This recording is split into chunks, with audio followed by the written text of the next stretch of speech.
तो हेलो दोस्तों, कैसे हैं आप लोग। उम्मीद करते हैं कि आप लोग अच्छे होंगे।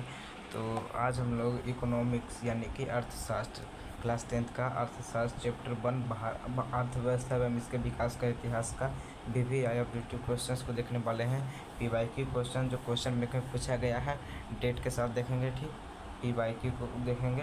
ठीक, तो चलते हैं, वीडियो को स्टार्ट करते हैं। इससे पहले आप लोग इस वीडियो को लाइक कर दीजिए और अपने मित्रों के पास जितना भी व्हाट्सएप ग्रुप है स्टेटस में लगा दीजिए इस वीडियो को।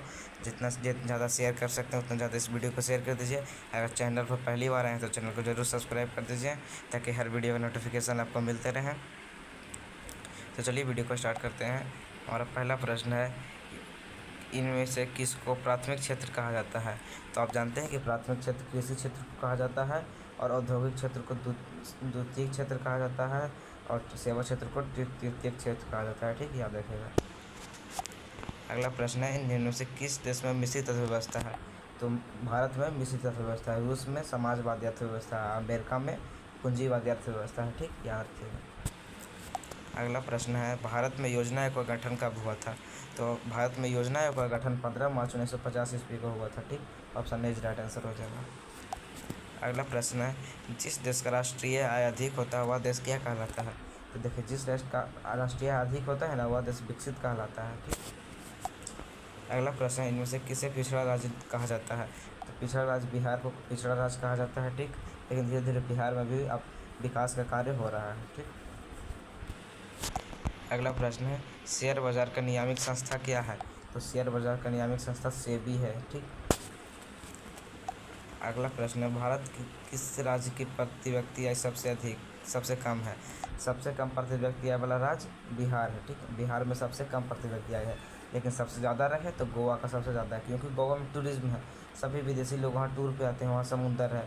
लेकिन जब से बिहार और झारखंड का बंटवारा हुआ है सारा चीज़ तो झारखंड में चला गया है। ठीक, बिहार में सिर्फ कृषि योग्य भूमि है। अगला प्रश्न है, भारत में नीति आयोग का स्थापना कब हुआ था। देखिए, योजना आयोग का नाम बदलकर ही नीति आयोग उन्हें 2015 में कर दिया गया था नरेंद्र मोदी की सरकार में। योजना आयोग का नाम नीति आयोग। ठीक, अगला प्रश्न है, मिश्रित अर्थव्यवस्था का राष्ट्र है। तो भारत एक मिश्रित अर्थव्यवस्था वाला राष्ट्र है जहाँ मिश्रित अर्थव्यवस्था है। अगला प्रश्न है, योजना आयोग के सदस्यों की कितनी संख्या है। तो योजना आयोग में टोटल 8 सदस्य होते हैं। ठीक, अगला प्रश्न है, बिहार में जीवन यापन का मुख्य साधन क्या है। तो बिहार में चूँकि कृषि योग्य भूमि इसलिए जीवन यापन का प्रमुख साधन कृषि है, ऑप्शन ए। अगला प्रश्न है, देश में सब्जी का उत्पादन बिहार का कौन सा स्थान है। तो पूरे देश में सब्जी के उत्पादन में दूसरा स्थान है बिहार का। सबसे ज़्यादा बिहार में सब्जी उपजाया जाता है दूसरे स्थान पर। 13 नंबर प्रश्न है, भारत के पड़ोसी देशों में किस देश की प्रति व्यक्ति आय सबसे अधिक है। सबसे अधिक श्रीलंका का प्रति व्यक्ति आय है। ठीक, अगला प्रश्न है, इनमें कौन योजना आयोग के पदेनाध्यक्ष होते हैं। तो योजना आयोग के पदेनाध्यक्ष वर्तमान प्रधानमंत्री होते हैं। ठीक, वर्तमान प्रधानमंत्री योजना आयोग के पदेनाध्यक्ष होते हैं। तो आपको एक कमेंट करना है कि योजना आयोग के प्रथम अध्यक्ष कौन थे, फर्स्ट अध्यक्ष कौन थे। ठीक, योजना आयोग के। अगला प्रश्न है, भारत की आर्थिक व्यवस्था है। भारत में मिश्रित अर्थव्यवस्था है। ठीक, अगला प्रश्न है, इनमें से कौन देश समाजवादी अर्थव्यवस्था है। तो रूस में समाजवादी अर्थव्यवस्था है। ठीक, अगला प्रश्न है, सभ्यक विकास की प्रक्रिया संबंधित है। तो सभ्यक विकास सभी वर्ग से संबंधित है, यहाँ कोई ऊंची नीची नहीं देखा जाता है, इसमें सभी वर्ग का विकास किया जाता है। अगला प्रश्न है, गरीबी कैंसर रोग की तरह है, यह किसने कहा। तो अर्थशास्त्री कुजनेट ने कहा था कि गरीबी एक कैंसर रोग की तरह है, धीरे धीरे बढ़ती जाती है। अगला है, किस क्षेत्र के द्वितीयक क्षेत्र कहा जाता है। तो औद्योगिक क्षेत्र को द्वितीयक क्षेत्र कहा जाता है, ऑप्शन सी हो जाएगा। और सेवा क्षेत्र को तृतीयक क्षेत्र, कृषि क्षेत्र को प्रथम सेक्टर यानी फर्स्ट। ठीक, अगला है, 11वीं पंचवर्षीय योजना की अवधि क्या थी। तो ये 11वीं पंचवर्षीय योजना 2017 से 12 तक थी। ठीक, क्वेश्चन नंबर 21 है, किस क्षेत्र को तृतीयक क्षेत्र कहा जाता है। तो सेवा क्षेत्र को तृतीयक क्षेत्र कहा जाता है, कृषि क्षेत्र को प्राथमिक सेक्टर कहा जाता है, फर्स्ट सेक्टर प्राथमिक क्षेत्र, औद्योगिक क्षेत्र को सेकंड क्षेत्र कहा जाता है, द्वितीयक क्षेत्र। ठीक,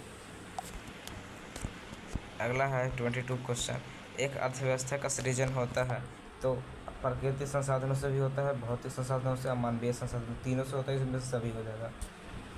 अगला प्रश्न है, राष्ट्रीय विकास परिषद का गठन कब हुआ था?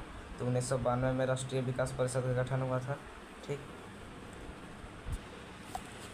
अगला प्रश्न है, किस अर्थव्यवस्था में उत्पादन के साधनों पर व्यक्ति किसी निजी संस्था का अधिकार होता है? तो पूंजीवादी में किसी निजी व्यक्ति या निजी संस्था का अधिकार होता है, समाजवादी में सरकार का अधिकार होता है। ठीक। अगला है, भारत की प्राथमिक पंचवर्षीय योजना का कार्यकाल था?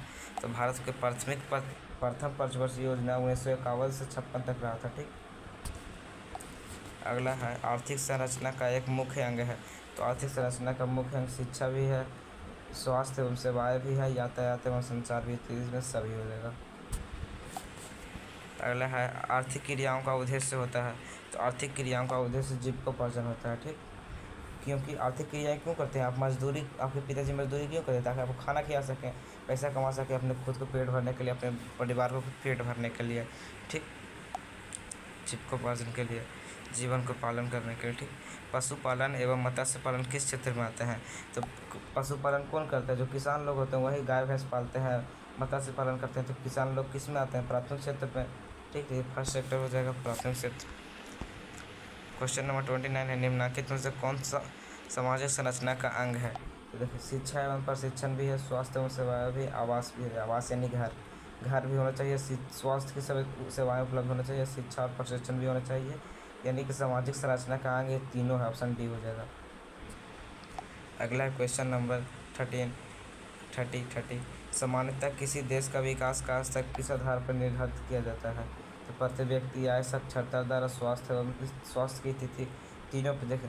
प्रति व्यक्ति आय ज़्यादा होगा यानी कि देश विकास कर रहा है, साक्षरता दर ज़्यादा हो, ज़्यादा लोग पढ़े लिखे होंगे यानी देश विकास कर रहा है, और सब लोग को मेडिकल स्वास्थ्य की सुविधाएँ उपलब्ध होगी, स्वास्थ्य का अच्छा स्थिति होगा, यानी देश का विकास कर रहा है। इसलिए विकास का स्तर निर्धारित करने के लिए इसमें सभी हो जाएगा। तो इस वीडियो में हम लोग को सिर्फ 30 क्वेश्चन को ही देखने वाले हैं। तो अगले पार्ट 2 में हम लोग 31 क्वेश्चन को देखेंगे, इसके 30 के आगे के क्वेश्चंस को देखेंगे। आपको ये वीडियो थोड़ा बहुत भी अच्छा लगा, जानकार लगा, तो इस वीडियो को लाइक कर दीजिए, और इस चैनल पर पहली बार आए हैं तो इस चैनल को सब्सक्राइब कर दीजिए, ताकि ऐसे ऐसे वीडियोज़ का हर नोटिफिकेशन आपको मिलते रहे। और इस वीडियो को अपने मित्रों के पास ज़रूर शेयर कीजिए। मिलते हैं नेक्स्ट वीडियो में, तब तक के लिए जय हिंद, धन्यवाद।